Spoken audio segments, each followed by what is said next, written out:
இது இன்ஃபோர்நெட்டின் சமூக பார்வை. மதுரையிலிருந்து புதுடெல்லி மற்றும் சிங்கப்பூருக்கு நேரடி விமான சேவையை ஏர் இந்தியா விமான நிறுவனம் வெள்ளிக்கிழமை தொடங்கியிருக்கு.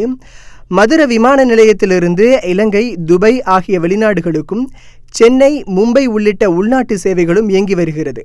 அதாவது மதுரை, சிவகங்கை, ராமநாதபுரம் உள்ளிட்ட தென் மாவட்டங்களைச் சேர்ந்த ஏராளமான மக்கள் மலேசியா, சிங்கப்பூர், துபாய் போன்ற வெளிநாடுகளில் பணிபுரிந்து வர்றாங்க. இவர்கள் சிங்கப்பூர், மலேசியா செல்ல வேண்டுமானால் திருச்சி விமான நிலையத்திலிருந்து செல்ல வேண்டும்.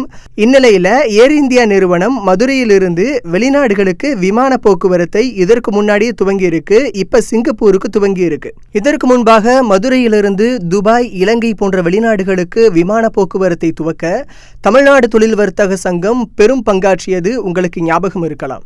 இந்நிலையில் மதுரையிலிருந்து சிங்கப்பூருக்கு வெள்ளிக்கிழமை புறப்பட்ட முதல் விமானத்தில் தமிழ்நாடு தொழில் வர்த்தக சங்க குழுவினர் பயணம் செய்தார்கள். தொழில் வர்த்தக சங்கத்தின் முதுநிலை தலைவர் எஸ். ரத்தினவேல், தலைவர் என். ஜெகதீசன் தலைமையில் 25 பேர் கொண்ட குழு முதல் விமானத்தில் புறப்பட்டு சென்றனர். இதுகுறித்து வர்த்தக சங்க முதுநிலை தலைவர் எஸ். ரத்தினவேல் என்ன சொல்றாங்க அப்படின்னா, இந்தியா, சிங்கப்பூர் இடையிலான வர்த்தகம் 2019-2020க்குள் 2500 கோடி அமெரிக்க டாலர்கள் அளவுக்கு உயரும் என இந்திய ஏற்றுமதியாளர்கள் கூட்டமைப்பு கணித்திருக்கு. இந்தியாவில் 2016 மார்ச் வரை சிங்கப்பூரின் நேரடி முதலீடு 45.89 மில்லியன் டாலராகவும், சிங்கப்பூரில் இந்தியாவின் முதலீடு 5.27 மில்லியன் டாலராகவும் இருக்குது. சிங்கப்பூர் உடனான வர்த்தக மற்றும் முதலீடுகளில் பெரும் பகுதியை ஈர்த்திட தமிழ்நாடு தொழில் வர்த்தக சங்கம் விரும்புகிறது.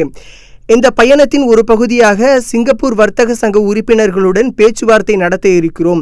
தமிழ்நாடு தொழில் வர்த்தக சங்கம், சிங்கப்பூர் வர்த்தக சங்கம் இடையே புரிந்துணர்வு ஒப்பந்தம் கையெழுத்தாக இருக்கு அப்படின்னு சொல்லியிருக்காங்க. மதுரை, சிவகங்கை, ராமநாதபுரம் உள்ளிட்ட தென் மாவட்ட வர்த்தகர்கள் பயனடைய தமிழ்நாடு தொழில் வர்த்தக சங்கம் உழைத்து கொண்டிருக்கிறது. அதன் ஒரு பகுதியாகத்தான் வெளிநாட்டு பயண முயற்சி என்பது, அதாவது இந்த சிங்கப்பூர் பயண முயற்சி என்பது ஒரு பெரும் வெற்றியாக கருதப்படுகிறது.